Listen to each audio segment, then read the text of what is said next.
That's the most memo you'll ever see audio wrestling, primarily because he was probably reading a teleprompter. But he's pretty famous in Silicon Valley. Anybody know who his college roommate was? Elon Musk. Bingo.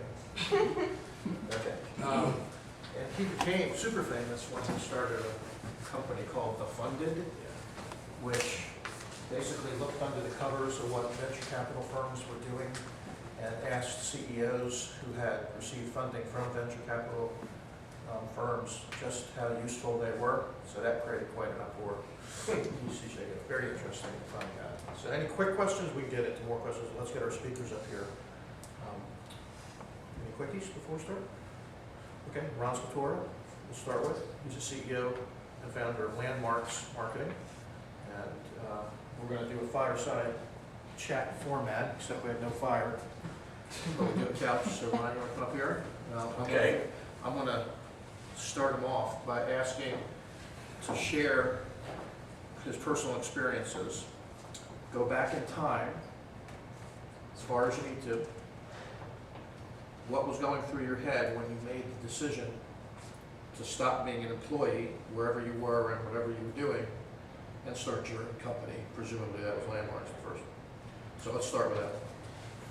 Well, I can take it further back than that. If you consider commission selling entrepreneurship, which to a degree I do. And when I was in school at University of Virginia, I had a scholarship based on connections, contacts, and financial need. And they found me driving around in my TR4 and a motorcycle, and they said, well, how can you have financial need when you have a sports car and all these other good things? So all of a sudden I found myself in need of money, and at that point I got into direct sales, and in direct sales you basically earn what you get. And then after years of sales and developing sales management, where we trained about 400 salespeople a year with this with the growth company I was with, and we tripled the size of the company. And then I saw the owner make the decision to start our growth, which was in many ways attracting the talent because of the upward mobility it was creating. So people could come in and spend 6 months, 18 months in sales, move into management, and then open up a new territory and earn a 6-digit income within a 3 to 5 year period, based on building territories. And I had a lot of people I'd attracted to the business that were first level management, and when the ceiling went away, when this upward mobility went away, there was a lot of frustration amongst the ranks. We lost a lot of good people to competitive situations, and that's when I said, well, why let somebody else screw it up? If I'm gonna build something, I'm gonna build it, and nobody's gonna be responsible for the success or failure other than myself. So that was one of the main reasons, was building something for somebody else and then seeing them make decisions that you maybe didn't agree with, but you really had no control over it. So the nice thing about being an entrepreneur is, for better or worse, you get to point the finger at one person, and that's you, and/or you and your partners. So when you decided that the CEO of the firm you were working at made a quick and unilateral decision which was not going to benefit you or many others, did you immediately come up with the idea of Landmarks, or did you search for an idea that would enable you to open your own company? I searched. I'm a strong believer in the law of attraction. So there's a lot of people that I had out there, friends that said, I'm doing this, or I'm starting that, or here's an opportunity. And a friend of mine actually in Baltimore was developing a relocation plan for the major realtors. And in this relocation package, the people said the most valuable tool was the map that was inserted inside. And the problem was he couldn't fit the map because it was an oversized product done by a company called Alexandria Drafting Company. So we went and ordered them in lots of 10,000, and when we ordered them and they reduced the size of the map, there was a little open space across the top, which became an ad space. And we sold ads and then distributed the books through all the major realtors. And we found, or they found the manufacturer, who was a fairly large company at the time, that every time we would sell, 10,000 maps and circulate them in Towson, in Woodlawn, in Essex, in Annapolis, that their retail sales would go down fairly dramatically. So although we were a supplier spending a lot of money, they said, we're kind of better off not supplying these guys and getting the retail money. So the prices started to escalate so much that when I moved to Annapolis, I realized that, I could do a content-driven publication, and at that time we started the Visitors Bureau. And as a founder of the Visitors Bureau, most of the hoteliers said, you know what, we don't have anything to orient people to the area when they come here and stay in our hotels. Newspapers kind of schlocky, magazines don't last very long. So we developed a product that we just celebrated our 25th anniversary edition of, the hardbound book, that sits in, right now we're at about 36,000 hotel rooms throughout the Mid-Atlantic. And so, to answer your question, it was sort of a leapfrog from one thing to another. But advertising caught your eye. So if just flip through the book real quick, you'll see there's a whole bunch of content, interesting things that readers want to know about, the Annapolis region, and there's quite a bit of advertisements as well. And so you made the decision to start Landmarks. Did you have any outside funding or investors that it was all bootstrapped from yourself? All bootstrapped. Okay. And did you quit your other job cold turkey and then went to the real estate and dental office? And was your wife happy when you made the decision to start your own company? No, well, I was single, so I didn't have to worry about that. Okay, that's a biggie. Yeah, family blessings at times. It's many scars. I can tell stories too. How many of you are single? Single? How many of you are married? Okay. It gotta be one of you. Betweeners, engaged. So you made the jump. You started Landmarks. You bootstrapped it. You didn't have family concerns per se. How long did it take you to earn a living through Landmarks that you felt content that you had made it, that you thought that the risk was gone? Or at least... Well, you got three different questions there. Right. I was making a living from day one because of the ability to sell and get deposits and ask for money. So, So the first year you were making a happy living. Yeah, I mean, you can make cash flow if you're working, out of your basement or out of your third floor and your office is your home. But I think you've got a very important point for an entrepreneur is it's very important to know what your break-even point is and have a firm and solid plan that allows you to say, okay, well, this is what has to happen. I think I can do that in 12 months and, know what your break-even is and have a plan to get there. So it was, first year, it was fine, and then you get into growth syndrome. Well, if I added this, if we had another territory and added a few more sales reps and add some more expense and add some more expense and add some more expense, the bar just keeps going up. So in the first year, how many hours a week do you think you averaged working? 40-ish or 60, 80-ish or? Probably 100. 100, okay. I personally find there's an extremely fine line between work and play.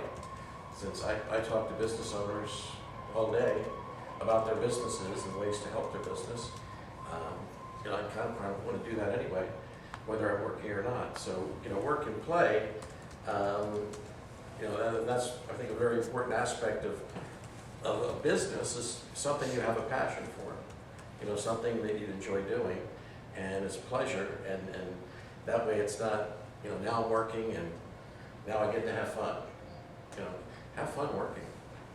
So the 100 hours you work a week, you can see the direct results in income directly proportional to your work, and you're having fun. Mm-hmm. Even though you weren't sleeping, but that's okay. So you went from one person in year one yourself. So when did you have how many years did it take to have the big growth spurt where you thought that you can really expand this business? It's been about 8 to 10 years.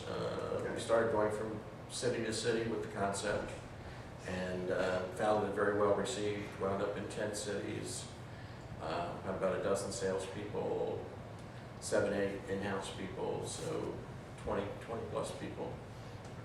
So you were doing a couple million a year, if my memory serves me, at the peak in 6 regions in the Mid-Atlantic region.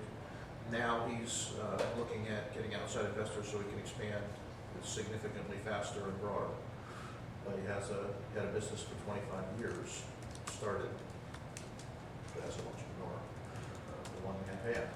Now things have changed, and he's a local legend, a regional legend. So, let's see what else. What affected business at the, let's say, the macro level, like the economy, and at the micro level competition? So I know you have a good group on Living Social Story. Why don't you tell them about the other aspect, in addition to the book, what you have, and then tell them the group on Living Social Story. Okay. That might be interesting. The very wise man, that I had the fortune to work with as a consultant with one of the companies I was with, had some exceptional principles. And one that he drove home that stuck with me forever, as he said, Ron, in life, you have 2 choices. You can either be an agent of change or a victim of change. You choose, but you're going to have to deal with change. And every one of you here are going to be an agent of change or a victim of change. And you choose, because that McDonald's is going to open up in the corner of the community that you live in. You can't stop it. You can't stop change in the marketplace. The challenge is being smart enough to spot it and see what change is coming, and get ahead of the curve, not behind the curve. So in 2009, 2010, we found ourselves in a bit of a predicament, because for the local business owners, the sky was falling. The economy was just, God knows how many people would say, well, I'd love to advertise in your book, but I'm not sure I'm going to be here in the spring when your book comes out. What do? Pay the light bill, pay the rent, or pay you? So, the reduction was really dramatic. We saw about 70% of our revenue go away. And, imagine your checkbook all of a sudden having 70% less, 60, 70% less. So, you get to learn something. It's a lot more fun coming up than going down. Because then you really have to make the hard decisions. Who goes and why? And, how many vendors can you talk to during the course of the day and sweet talk them into being patient with you? Right? So it's an experience I wouldn't wish on anybody. It turned out to be a great growth experience. But then you have to look at the landscape of the world and say, okay, well, am I going to blame the world, or am I going to make the necessary changes? What's changing? And I remember distinctly sitting on my pier on the creek, looking at my favorite magazine, Forbes magazine, and I was a 29-year-old kid on the front cover, and the article said, fastest growing business in history. And I'm thinking, Jesus, I forgot more about marketing than this guy probably knows. What in the world? Well, it was the founder and president of a little company called Groupon. And I studied the model, saw what he was doing. It wasn't really as much about the technology as it was about building relationships with local businesses. And we already had about 1,000 local businesses we were working with in the Mid-Atlantic. So I ran down to my technology guy, said, how long will it take to build a face we can work with? We built it and modified it, and found out what we knew and what we didn't know. We found out the modifications that were necessary from a marketing standpoint to make that project work for the business person. They made a very big mistake, they and their counterpart, and they didn't ask the right question enough. They didn't say, how is this a win for you? Like, if we run this offer and I bring 1,000 people in, is that a win for you? And if they all come in and don't spend any upcharges, or they don't come back, or they're the wrong kind of people. So how do we deal with these issues? Now, fortunately, they'd already done their spurt, so we knew what the downside was. So I could talk to people and they would say, well, I'll never do that again. I said, really, why? They said thousands of people came in and spent $52 for dinner. I said, well, why'd you do a $50 certificate? I said, because they told me to. Why don't you do a 25? And they said, but the other problem is they all come in Saturday and Friday when I got a 2-hour wait. Why don't we make it valid Sunday through Thursday? Well, they wouldn't do that. Well, of course, they didn't really have a sensitivity to your needs like we do. We want you to be happy, so you work with us again and again and again. And since our inception, I think we've done, last count, over about 30,000 certificates, $500,000 in revenue, and we've saved consumers $500,000 on their spending. So if you don't like the idea of spending full price for everything that you buy, and you travel through Annapolis or Ocean City, make sure you go to landmarksgreatdeals.com. Right, put a commercial in there. So, in MBA speak, he had a macroeconomic catastrophe called the crash of 2008.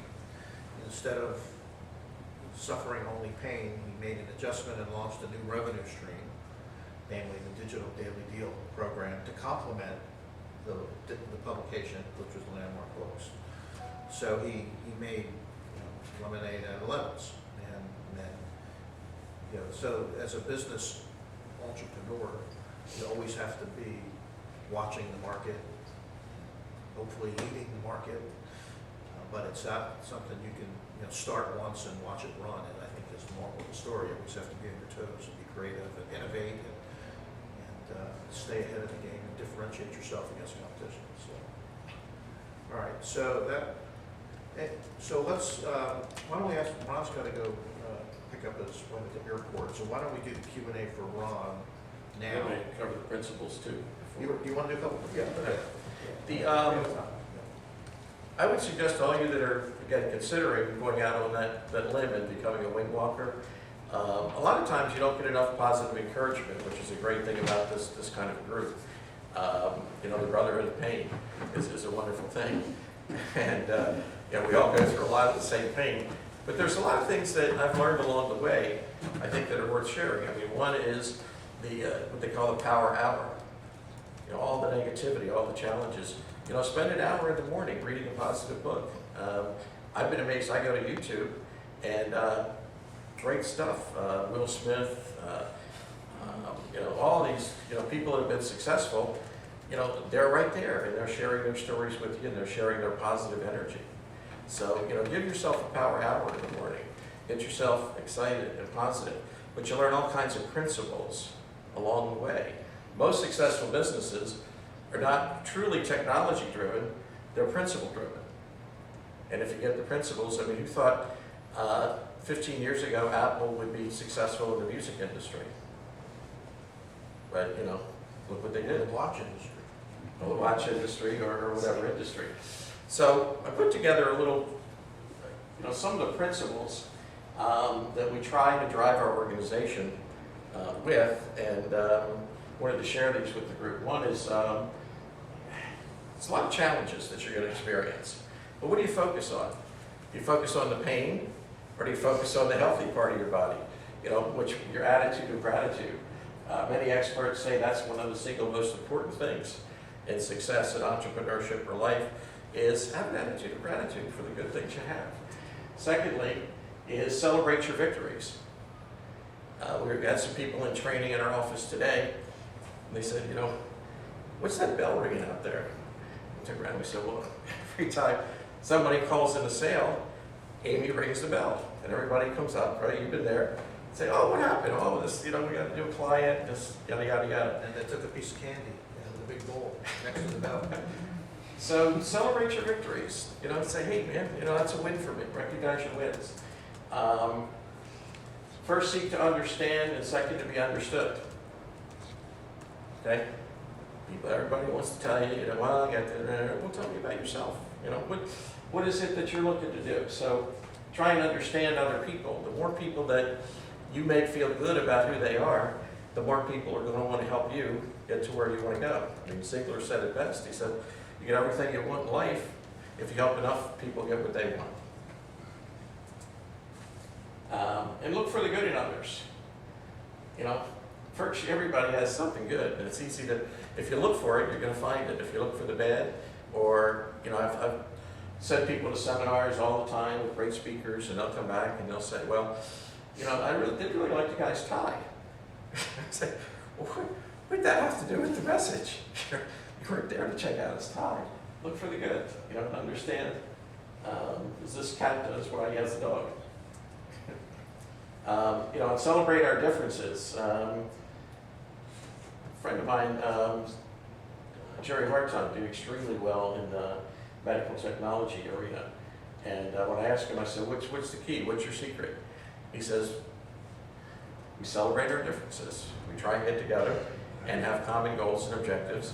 And everybody's a little different, but that's really what makes us successful, is different points of view and all working together. But you have to make a conscious effort to celebrate your differences.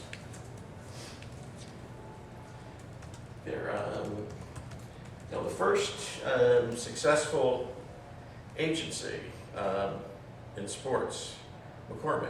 I believe he started with a handshake with Arnold Palmer, who did pretty well. And you know, McCormick wrote a great book about what they don't teach you at the Harvard Business School. And in his book, he says, know what you know what you don't know, and then identify your resources. But I've expanded on that personally, because not only do I try and know what I know, but I also want to know what I like to do. And I know there's a lot of things I really don't like to do. You know, I'm the world's worst administrator, and I hate that. So what do? I try and find somebody that's really good at it. So surround yourself with people, identify your resources, not only within the group that you have here, but as you build your company, you know, match yourself. You know, be an asset to others. How can you help others achieve their goals? You know, we're put here for a reason, and one of the reasons I think is probably to help other people get more out of life and extreme value. So help others, and if you can't help them, at least don't hurt them. People are your most important asset. You know, who are they? So recognize the people for the good that they're doing. Set high goals and standards. Shoot for the moon.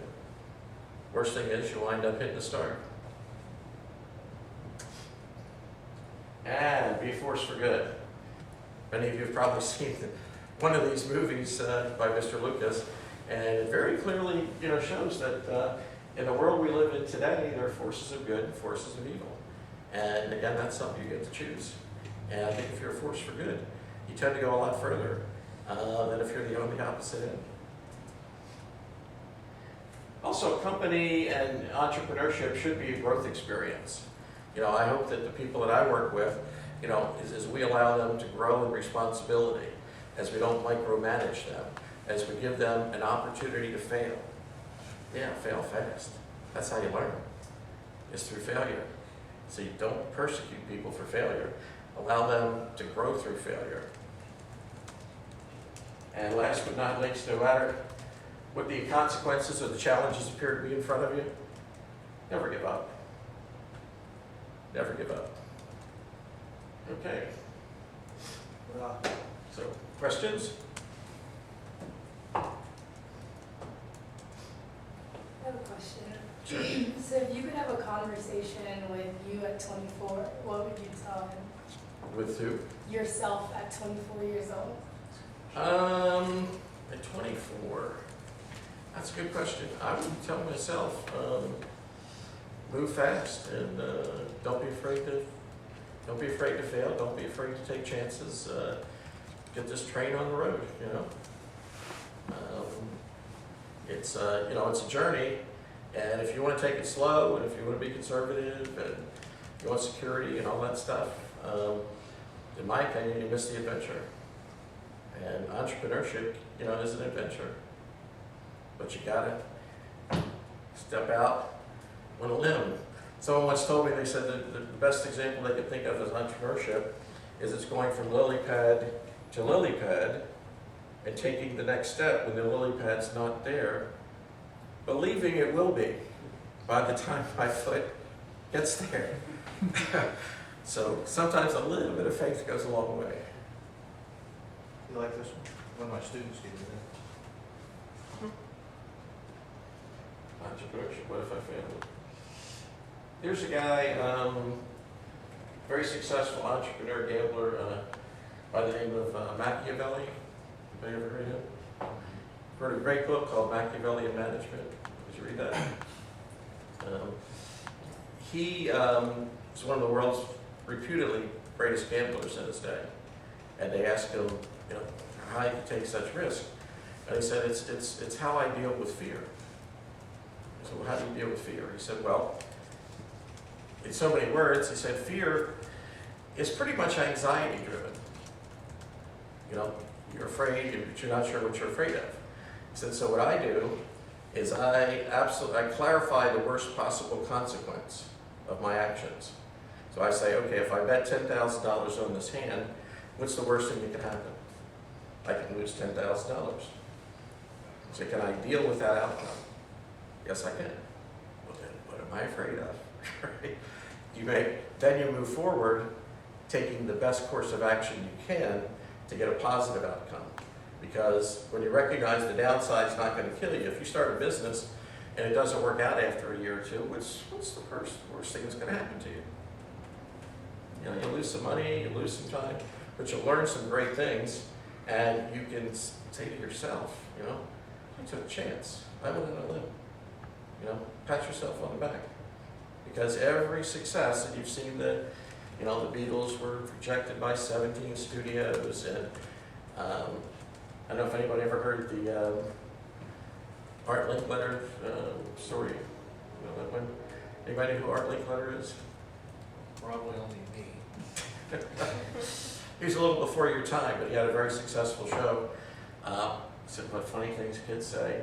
But he was also a very successful businessman, served on a number of board of directors. He may have passed away recently, but he lived to a ripe old age. And he talked about the biggest mistake. He said the 300 steps that were the most expensive steps in my life. And he tells a story about a friend of his that had gone bankrupt twice, that took him out to an orange grove in California and explained how he was going to turn this orange grove into a theme park and charge people to come into this theme park. And he says, and I'm thinking, they don't charge people to go into theme parks. This guy's backed out. He said, even Coney Island doesn't charge, I don't think. So he said, let me think about it. And he says he walked back to the car, he took 300 steps, and then he turned to Walt Disney and said, I'm not going to be your first investor. Now think of that money or lost money.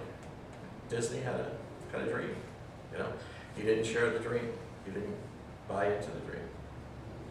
So some crazy ideas just blow up, you know, it's incredible. Well, thank you. Okay. You guys want to talk to you, briefing, questions, when we get